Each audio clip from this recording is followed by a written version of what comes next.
লিল্লাযীনা কাফারু সায়াগলাবুনা ওয়া তুহশারুনা ইলা জাহান্নামা ওয়া বিসাল মিহাদ।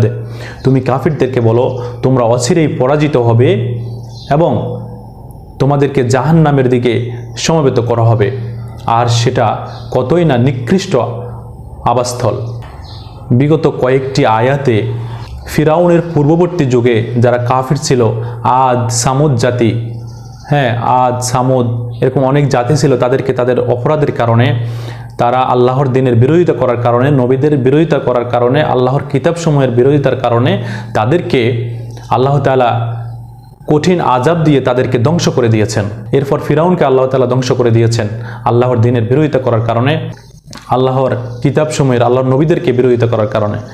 তা আল্লাহ তাআলা এইসব কথা বলার পরই নবী করিম সাল্লাল্লাহু আলাইহি ওয়াসাল্লামকে বলতেছেন সূরা আল ইমরানের 12 নম্বর আয়াতে যে আপনি বলুন কাফিরদেরকে যে তোমরা অচিরেই কি হবে, পরাজিত হবে। যে এই কথা, এই আয়াত নাজিল হওয়ার পরপরই বদর যুদ্ধে মুসলিমরা বিজয় লাভ করেছিল। মদিনায় তখনকার 3টি গোত্র ছিল, ইয়াহুদি গোত্র, বানু কাইনুক্কা, বানু নাজির এবং বানু কুরাইজা। বানু কাইনুক্কা তারা বদর যুদ্ধের পর নবী করিম সাল্লাল্লাহু আলাইহি সাল্লামের সাথে চুক্তি করেছিলেন যে তারা কোনো অপরাধে যুক্ত হবে না মুসলিমদের বিরুদ্ধে।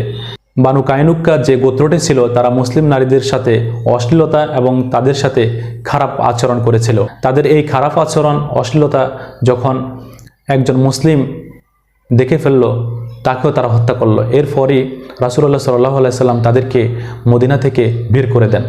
এরপর হচ্ছে বানু নাজির, তারা রাসূলুল্লাহ সাল্লাল্লাহু আলাইহি সাল্লামকে হত্যার উদ্দেশ্যে ষড়যন্ত্র করে এবং এই ষড়যন্ত্রকে কেন্দ্র করে তারা রাসূলুল্লাহ সাল্লাল্লাহু আলাইহি সাল্লামের উপর পাথর নিক্ষেপ করেছিলেন।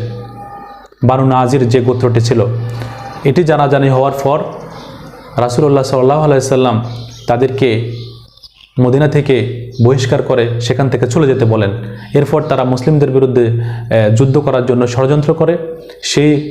সেই ষড়যন্ত্রে তারা পরাজিত হয়ে তারা মদিনা থেকে বহিষ্কৃত হন এবং সেখান থেকে চলে যান।